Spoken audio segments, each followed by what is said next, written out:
Ladies and gentlemen, welcome back. Night City Council is in session. My name is JonJonTheWise, and I have with me the Honorable Mayor of Balancetown himself, James Hutt. James, how are you? I'm doing great. Thank you for having me, John. Happy to Well, be. happy that you're here. I love you. This is great. And today we're going to be talking about Woodchipper's Garage. Yeah, I'm excited about this one. This is it's always fun when you get to make guns for Cyberpunk, and this one was great. Yeah, this is definitely going to go in the books as a fan favorite, and I think we know why. It has guns in it. Because it Mm. has guns. Yeah, that's true. You're all animals. It Okay. has guns in it. It has guns in it. That's true. This is true. Woodchipper, I'm a fan of. Woodchipper's fun. Yeah, I'm writing Woodchipper. She's great. What went behind her design? What's her idea? Who is Woodchipper? Tell us. So I want you to. One of the great pleasures of working in Cyberpunk is that there's so much timeline to deal with. There's so much lore, right? Uh, you start reading the 2020 books, and there's so much that happened in those books and on the timeline to expand the timeline. The timeline in red is actually the shortened, cut down version of the fullness that happened in 2020. So there are a lot of characters in 2020 that would still be alive in 2045. And Woodchipper is one of those. Mm. So Uh, Woodchipper is an old soul. she has a new handle, and she's coming into the middle of her life. Uh, However, who she is a bit of a cool thing you discover while reading this PDF. So I'm just going to tease you about it instead of telling you actually who she is. You need some 2020 books on hand to figure it out, but you can figure it out with this document. Yeah, so the idea behind this DLC was basically to provide us with another supplement to give us some fun weapons to go into our games, right? That's the Oh whole yeah, deal. totally. And I'm going to be honest with you.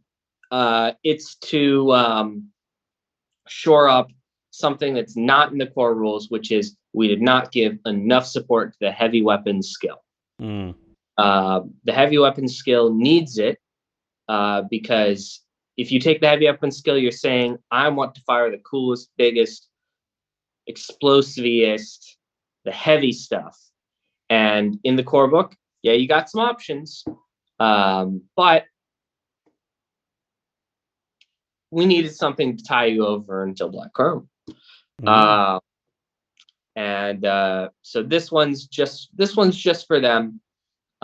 Because honestly, if I had to look at the triage of which player character needs this the most, the heavy weapons guys, they need something. Guys and gals. I just think of the heavy from Team Fortress 2 when I say the phrase heavy weapons guy. I know everybody else. It's the same thing. It's Now I want a sandwich. this is for him. This is for him. Yeah, so you're talking about if I make a starting character and I want to focus on heavy weapons, I don't Mm-hmm. really have a lot of options just out of the core rulebook, basically. And this DLC is to give you those options. Just in case. What if I want to do heavy weapons, but I don't like flamethrowers? Uh, Stuff like that. Because of that, a lot of the stuff is pitched at 1,000, which is our big buy-in number.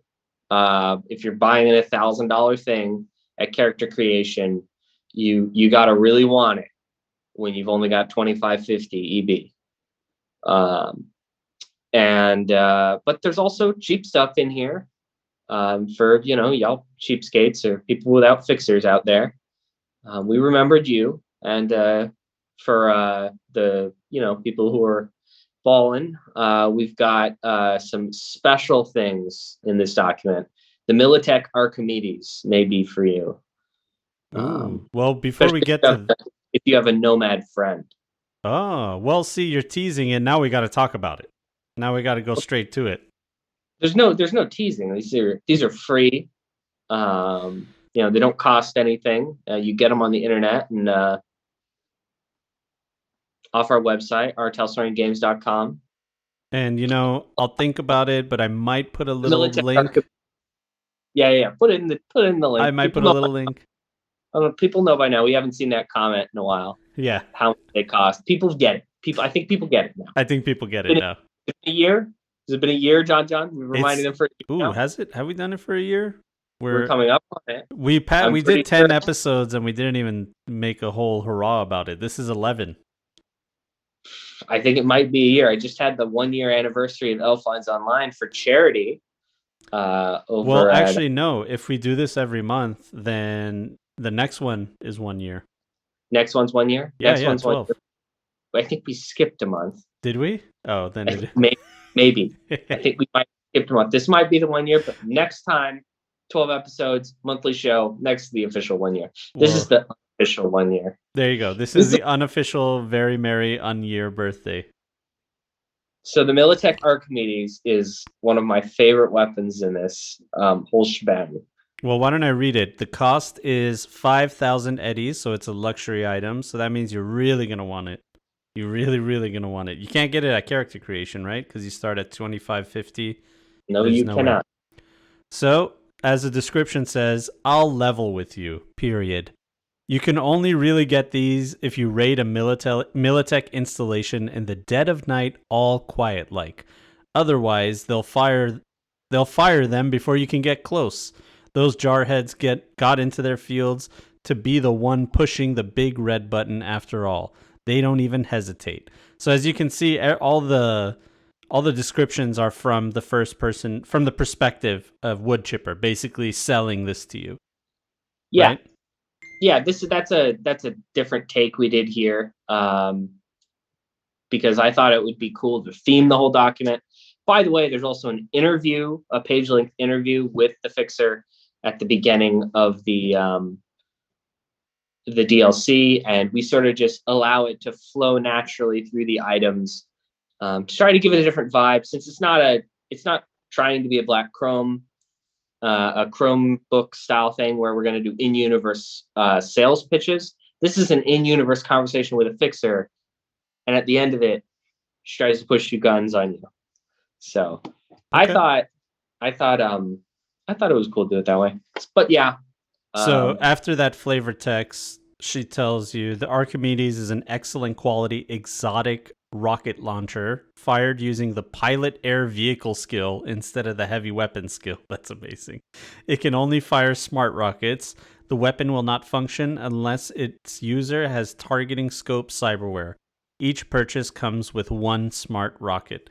So this is a military grade weapon. They use it in the military. They use it in conflicts. This is not a street fighting weapon. Yeah, unless you piss someone off that you really shouldn't have, who has some sort of military backing. This is a great way to show that a villain has complete backing from Militech. If they're like, where are they? Trace the phone call. I think there's going to be a drone strike. You know what I mean? It's that thing from Call of Duty where you open the thing and then you put the thing in and then. Yeah. It's like you're not even there. You're all the way like somewhere else. Oh no, it's not that version. It's the one where you're on site. Gotcha. It's based off of a real weapon that we're not going to get into because none of you are in. You can look that up on your own. This is a real thing, and it's very cool.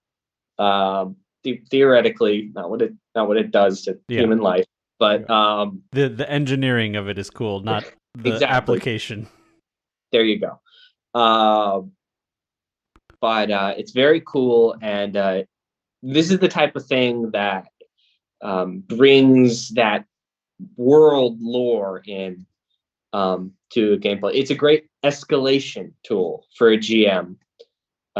Because you should constantly looking to escalate tension and then resolve tension and then escalate more tension and resolve tension and then break and then go back to an original point of escalation to build your storylines. This happening to people is it's a lot more fun than just a guy with a rocket launcher. Yeah, it's also great, like you said, to give it to like the big bad guy. He has like this crazy AV4. That thing is mounted on it. And if you think you're going to be taking them on a one-on-one head-to-head fight, it's not going to be good for you unless you got the exact same thing with you. So maybe it would be good for your players to like do recon, see that that weapon is there, so they know, all right, we got to sneak in when they're not using that vehicle, because that's a trump card on us. So build wise, because I try to think about all of these stuff in terms of like the different use cases. Another cool part about it is that you can't fire it unless you have targeting scope cyberware. This means that if you put it if you know nobody in your party has targeting scope cyberware, you can kind of make it a one-way door item that they can't use, but they have to move or something. You could make this item essentially the MacGuffin of a story. And if no one has targeting scope cyberware, nobody can fire it, you're fine. Cool build thing, if you get one of these, you can buy a smart lens with targeting scope cyberware on it and not have to have a cyber eye. Because that fits in that, and it's I think that's kind of cool. Very cool. Smart lens, by the way, is on the is in microchrome. That's the 4-pin set we sold through Penny Arcade, and you can get that on Drive-Thru RPG if you don't want the pins. But you should get the pins. I was looking at it. It's really up there. I don't want to go up and get it, but it's up there. You can't see it off camera. They're too pretty. Yeah. Okay. I got them mounted up there because I know I'm not going to put them on. I don't want to take them out of its packaging. All right, fine. So I have them as an art piece up there. So we talked about the Militech Archimedes, which is 5,000 eddies. Let's talk about another rocket launcher that's 500 eddies. So that means you could go to your local fixer and let them know, like, hey, I need a TOA pocket launcher. This one's fun. It's a poor quality exotic rocket launcher. While unloaded, it can be concealed. So you conceal it. You bring a rocket with you. You go, oh, I'm going to go powder my nose. You go to the bathroom. You pull it out of your jacket. And you load this thing. And I'm assuming, is this a one-time use or it can be reloaded?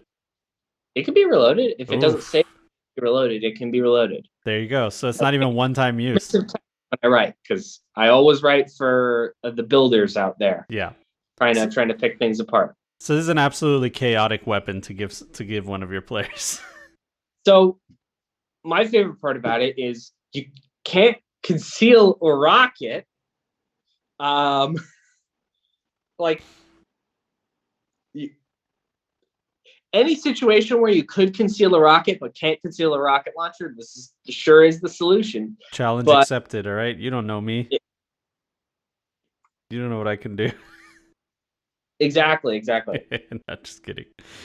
But the cool thing about it is it's a poor quality exotic rocket launcher. So that means you can hop out of the bathroom and say hello to my little friend, and then you roll a 1. And then now everybody's like, kill this guy. Not how jamming works. Sorry, John, I have to come down on you. Oh, that's right. The rocket launches already. After. Yeah. Which means that you can't reload it and fire another. Unless you clear the jam. Unless you clear the jam. Yeah. Exactly. So the rocket goes out no matter what. Mm-hmm. Interesting. Where is it going to go, though? Hit the wall? I mean... GM discretion? When you're firing a rocket launcher, you can only fail so much. Exactly. You know what I mean? Like you can't screw that up that much. That being said, it's your table. Have fun. Your table, your rules. Do your thing. Let's talk about one more item, and then we'll get into some questions. So the Sternmeyer M02 heavy rifle. This is a 1,000 eddy, very expensive. It's an exotic assault rifle, incapable of auto fire and suppressive fire. So it's a single shot. It is fired with the heavy weapon skill instead of shoulder arms and has an 80 shot capacity. The weapon fires its own proprietary tround ammunition. Whoa. Say that 10,000 times. Which costs 500 eddies for a drum of 80 armor-piercing shots, and is the only type of ammunition this weapon can fire. Okay. Okay. So this is meant to shred armor and never have to reload, basically. Just think of the cost savings. The cost. Is that why you wrote this? Well, I mean, think about 80 rounds of armor-piercing ammunition at $10 a round is 800. Yeah. So you pay You're getting 500. saves you $300 Yeah. every time you do it. So cost save for sure. And what you're paying for it is a single purpose gun. But one of my favorite parts about it is this is actually one of the best ways to get sustained, reliable damage with this skill. This is the support weapon, right? The hey, you can't afford a minigun right now. Here you go. This is for if you're like, I only want to use the heavy weapon skill. I don't want to invest in shoulder arms. I don't want to invest in handgun. This might be interesting for that type of player. Yeah, I like it. I love having a different option. And the downside doesn't really matter. However, if you are running out of 80 round single shot drums, armor piercing drums during a conflict, you have bigger problems. Yeah. You have bigger problems than sourcing your next drum of 80 shots. Yeah, you have a game master that's trying to kill you. You have a game master that just wants to RP a war zone. Yeah, exactly. So what do you think? How does this weapon look and feel? Is it something you would mount on a vehicle, or is it something like a big dude would be carrying as like a special weapons team guy? What are you thinking? This is like a really oversized rifle. Mm-hmm. This is one of the big rifles. I know the term big rifle. How scientific. This is a heavy rifle. This is the design space for the heavy rifle. Basically, this one has that proprietary ammo capacity bonus. There may be others in the future that have other bonuses. If you're a home brewer, if you're a tech, this is the type of way to introduce a benefit onto a rifle by moving it to a 2x skill and changing it up a little bit. You could put the railgun effect on this with the tech, for example. This is a great basis to modify on top of as well. It's not sexy right now, but the next thing you can do to it could be the sexy part. This is like the weapons platform for building on top of TechWise. Mm-hmm. It does require that you have access to some sort of fixer at the 500 EB category to be able to feed this thing its special food. But yeah, if you can't do that, that's part of role playing. That I hate to go back to TF2, but what is it? It costs $10,000 to fire this weapon for 5 seconds. Isn't that the line? Yep. So it's that type of thing. Accessibility is going to be a quirk of the weapon. Benefit is armor piercing ammunition is really good. It's cheaper. There's cost savings. It does everything you want, except the thing you really want. So maybe a tech fixer multi-class. Anybody? Mm-hmm. Anyway, that's the build fluff around it. It's a cool weapon. Yeah. I hope you like it and it sees play. Yeah, and then there's some other stuff here. There's some honorable mentions like the Nomad air cannon. It's an air cannon that fires it can fire biotoxins or poisons, any kind of it's a liquid launching air cannon that acts Just as read it, man. Okay, now we got to read it. That one I like a lot. Mechanically, it acts as an exotic shotgun with a one-shot capacity that fires using the shotgun shell alternate firing mode, except instead of dealing damage, it coats any target that the spread hits in the liquid fired, typically loaded with paint or water. However, if loaded with acid, all armor worn by any coated target is reduced by 1 SP. One shot of acid costs 10 EB, 10 eddies. So for 10 eddies, you can lower everybody's SP in a conical area. Or actually, according to shotgun, it's everybody within line of sight, right? In your line of sight, within a But I believe the way the rule is worded is it has to be in front of you, basically. Anybody you can see in front of you. Yes. Within range. Most of the time, that determination, is it range, is it not in range, is very easy. The super edge case is uninteresting and step-in thing. You should not be measuring fractals at the edge of shotgun ranges on your table. It works 99.9% of the time. Yeah. Anyway, it's this one's great. It's a spread heavy weapons version of the paintball gun from the core book, which is a much loved gun, and it's sort of the gun that is supposed to teach the player, hey, there are other ways to do combat. This one's cool. I like this one.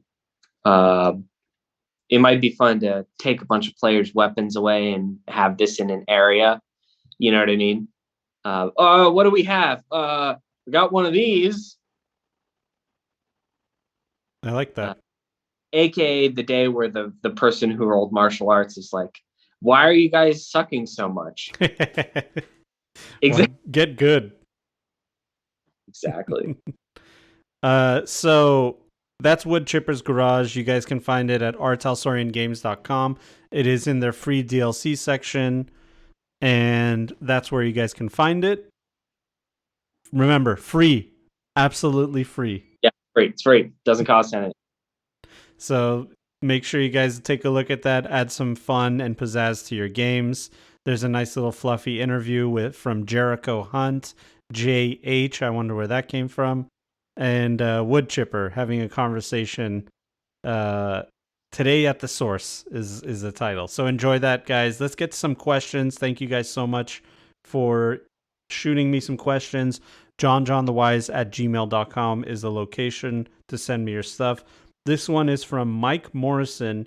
He wants to know, what's the idea behind using the grenade launcher difficulty value for throwing objects versus using a close range DV like the shotgun?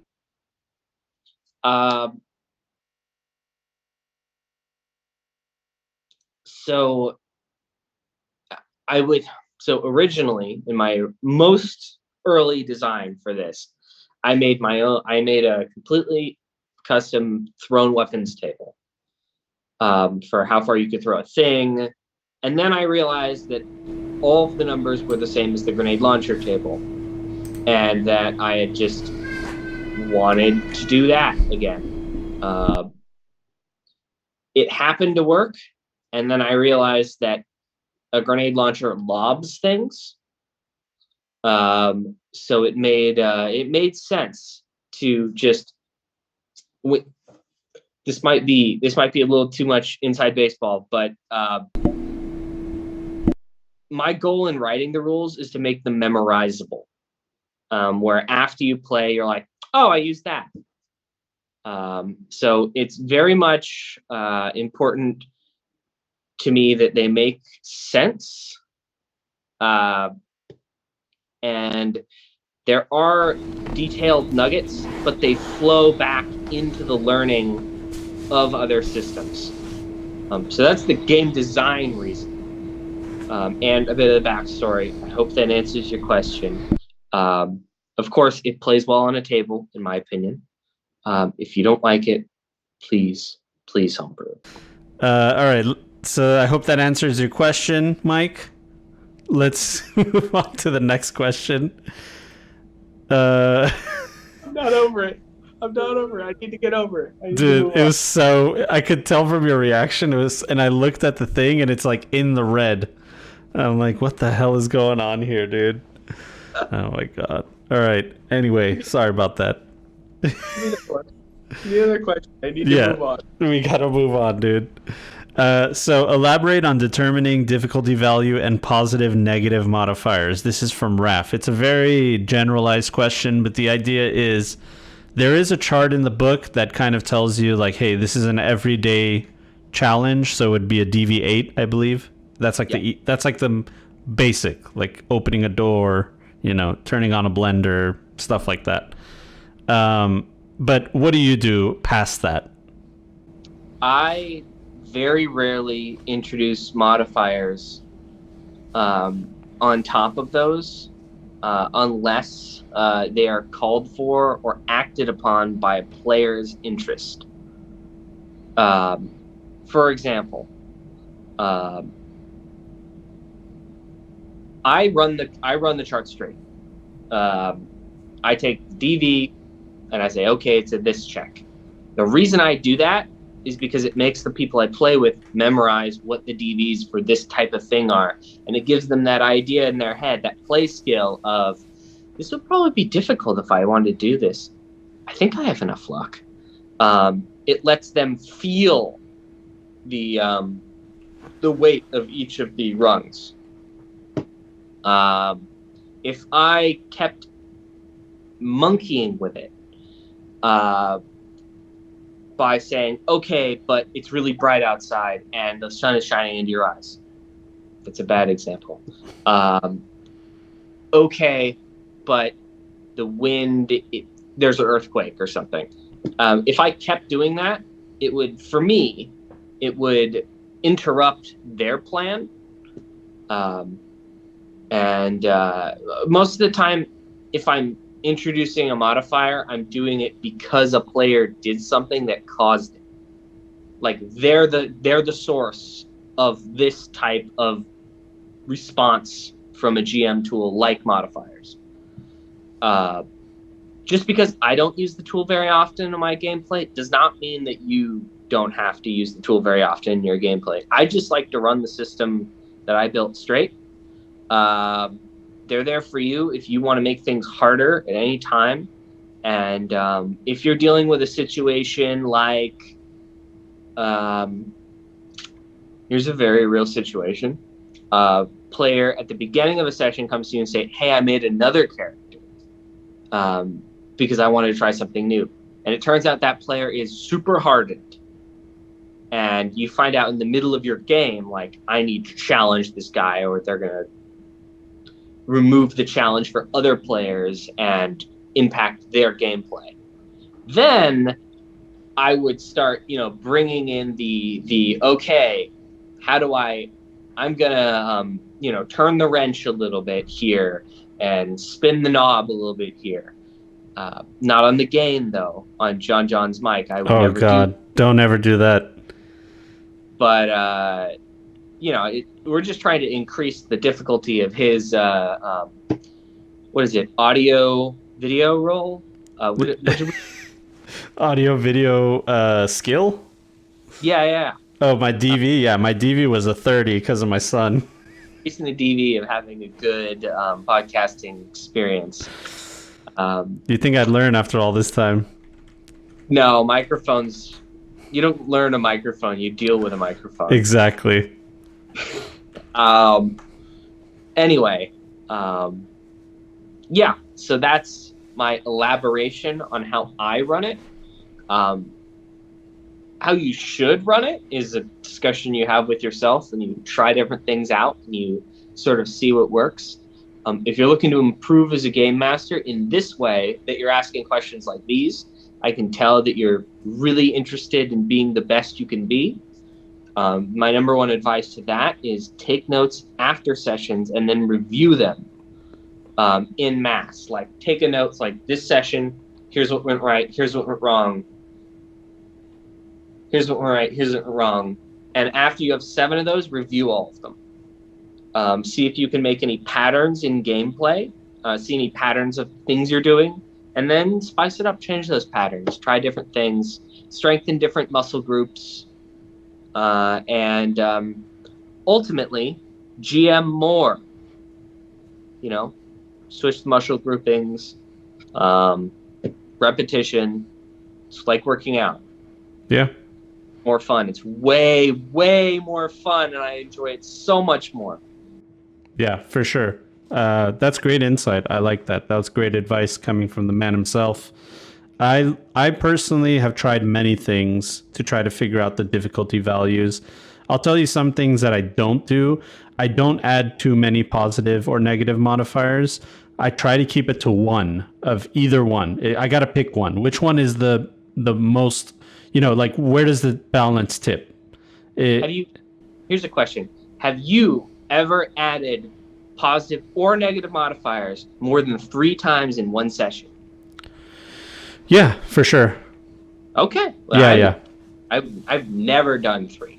Yeah, but I try, because if it's down to one check, then you can go into a rabbit hole of like, oh, but it's sunny outside, but then you ate something weird 2 hours ago, and then your shoes are, you could like literally go into a rabbit hole of negative, positive modifiers. That's why I just pick one thing. I'll give you an example of what I did in our last game. We did a local expert check, and because one of the players was should be familiar with this area because of their backstory, I gave them a +1 to a +1 modifier just to that player.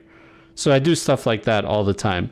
And as far as determining difficulty value, if something's a DV8, I don't usually tell my players to roll for it unless they don't have the skill, because then there's a chance that they could really fail. You know what I mean?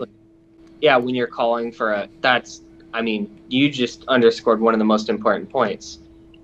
If the thing that you're doing would not be interesting if they failed, you never call for a skill check.